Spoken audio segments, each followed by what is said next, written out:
একটা ট্যাকটিস। তার মানে কি মুক্তিযোদ্ধার সন্তান নাতিপুতিরা কেউ মেধাবী না, যত রাজাকারের বাচ্চারা নাতিপুতি হলো মেধাবী, তাই না?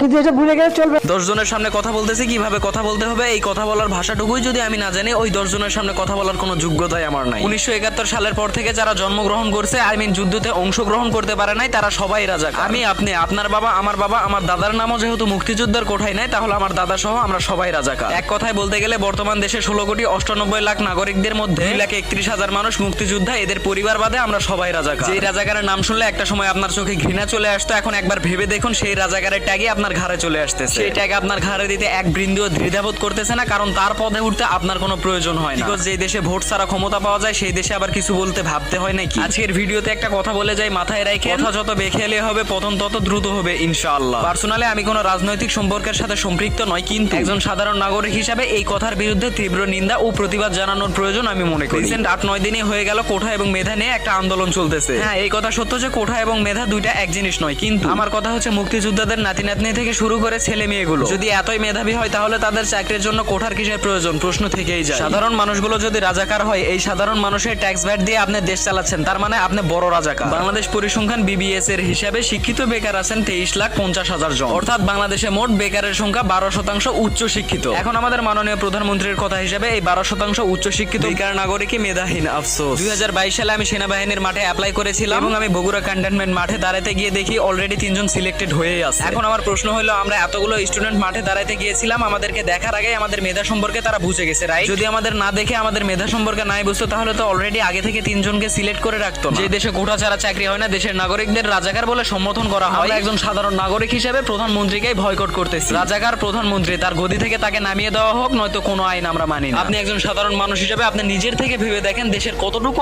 আইন সুষ্ঠুভাবে পর্যবেক্ষণ হচ্ছে। একজন সাধারণ নাগরিক হিসেবে আপনার দায়িত্ব এগুলোর বিরুদ্ধে প্রতিবাদ করা। এখন আপনার প্রশ্ন থাকতেই পারে, এগুলোর বিরুদ্ধে এইভাবে প্রতিবাদ করে কিছুই হবে না। দেখেন, আপনি ঘরে চুরি করে বসে থেকেও কিছুই হবে না যতক্ষণ না আপনি এগুলোর বিরুদ্ধে রাজপথে নামবেন। যত রাজাকারের বাচ্চারা নাতিপুতি হলো মেধাবী, তাই না? আফসোস, আমাদের দেশ যে পরিচালনা করতেছে তার ভিতরে শিক্ষা থাকতে পারে, কিন্তু সঠিক শিক্ষা নাই আমি মনে করি। কারণ যার ভিতরে সঠিক শিক্ষা থাকবে, সে 10 জনের সামনে এরকম ভাবে কাউকে ছোট করে কথা বলতে পারে। কথা বলার ধরনটা আপনি একবার খেয়াল করলে দেখতে পাবেন কথার ভিতরে কতটা অহংকার লুকিয়েছিল। এবার যাই হোক, আপনাকেও আল্লাহ তাআলা দিন শেষে বোঝার তৌফিক দান করুন। লিটারালি একটা দেশ পরিচালনা করে যে তার মুখের ভাষা এতটা ঘৃণিত হবে, এটা আসলেই মেনে নেওয়ার মতো কথা নয়। আমি আপনি যদি রাজাকার হই, তাহলে রাজাকার সেও। ধন্যবাদ।